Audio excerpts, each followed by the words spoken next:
stand behind. Your question. Mr. Dida, bonjour. My name is Shani. I come from France and here with some Muslim friends from Aberdeen.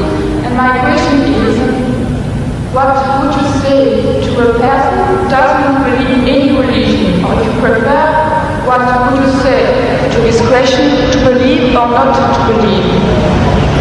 What was it? Just without the mic. The question is not directly relevant, however, I'll put it to the speaker and see if he's prepared to answer. The question is, what is your opinion, or what is the Islamic perspective relating to a person who does not believe in religion? Is that the gist of your question? Not exactly. I'm here with some Muslim friends. I am not convinced in Islam, and I would like to know what you would say to a person who is a non-believer when this person says to you, believe or not to believe?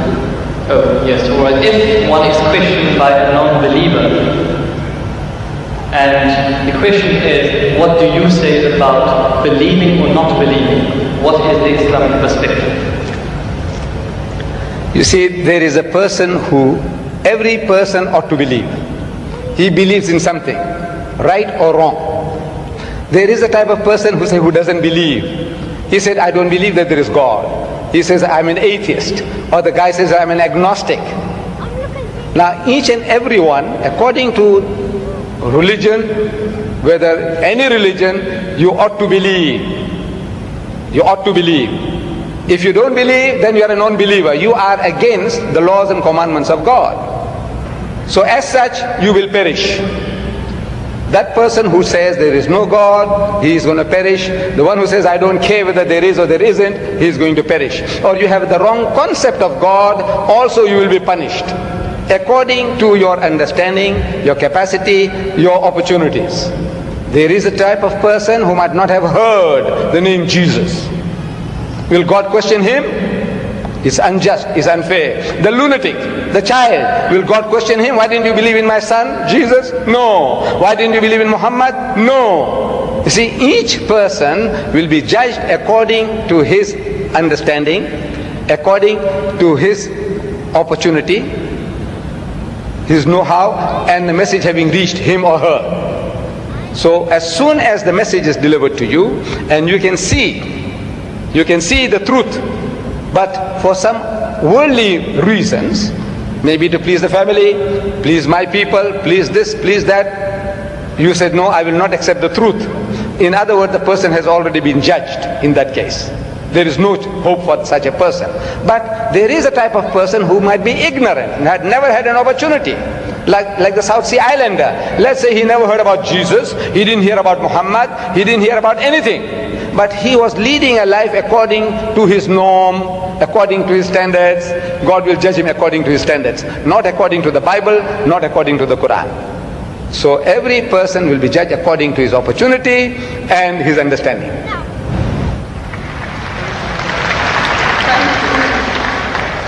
Ladies and gentlemen, we unfortunately have just about a minute left of question time.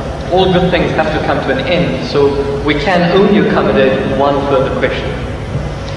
Mr. Didan, I have impression that my question has been misunderstood. I didn't want to challenge you or to hurt you. I just wanted to ask you for some advice for a person who doesn't believe. I just wanted also to ask you for advice because I am a non-believer. I would want to believe in Islam, but I just want some advice. Yes,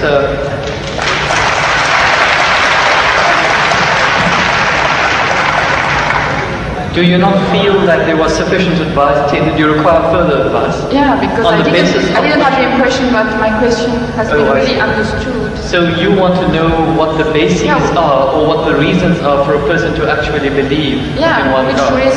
Which advice would you give to a person who is a non-believer? See, number one, we have to realize that there is a necessity for belief. If you don't believe, you can't move an inch. You can't bat an eyelid.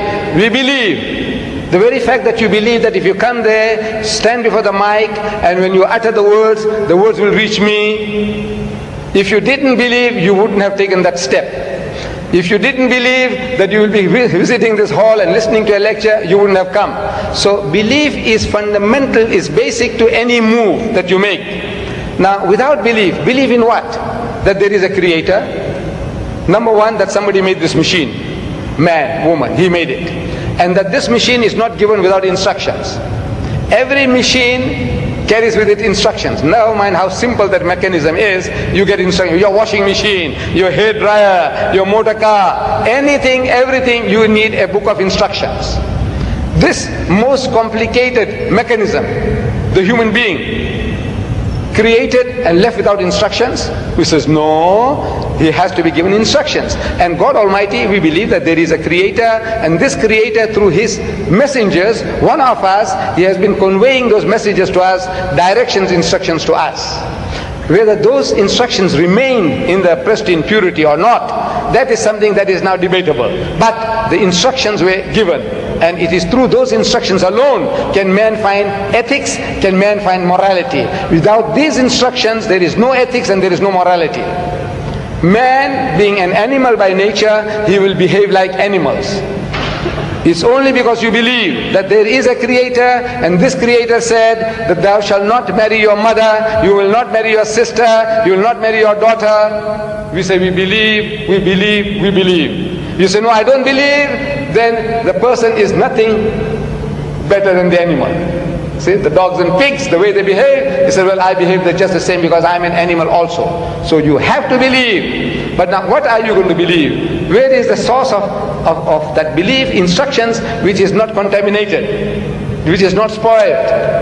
In the origin we say all prophets of God, all messengers of God were divinely ordained. But the messages, because they were not preserved, God sent messengers after messengers.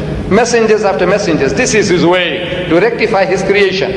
And in that system of sending messengers to mankind, Muhammad was the last, the culminating point in that messengership. And he left with us this book. And if you read this book with an unprejudiced mind, if you haven't got one, I can present one to you if you haven't got it. This is an English translation of that book, the Quran, with an index.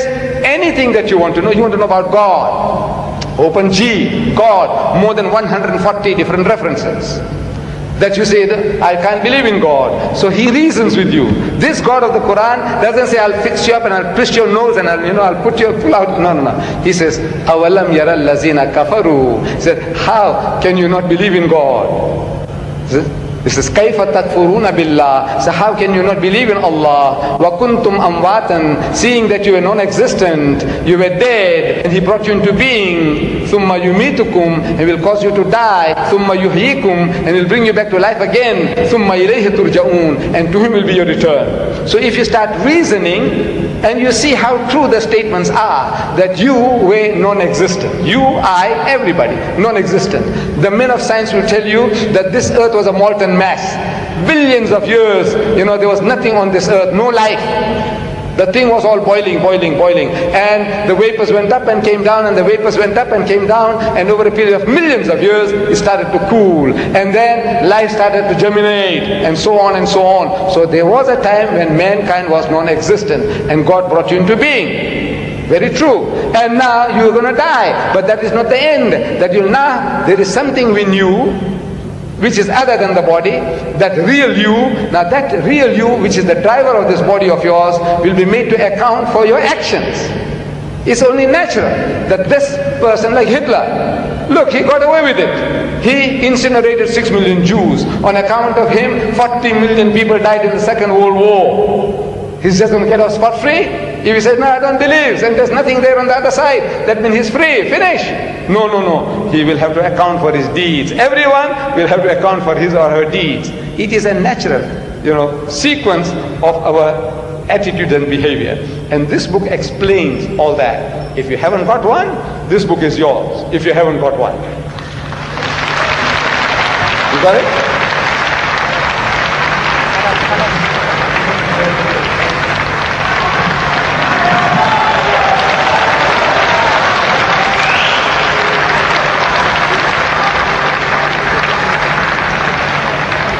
Ladies and gentlemen, unfortunately, all good things have to come to an end. We're at the end of our time span, we cannot accommodate any further questions.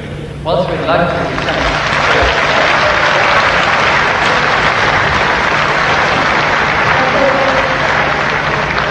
Ladies and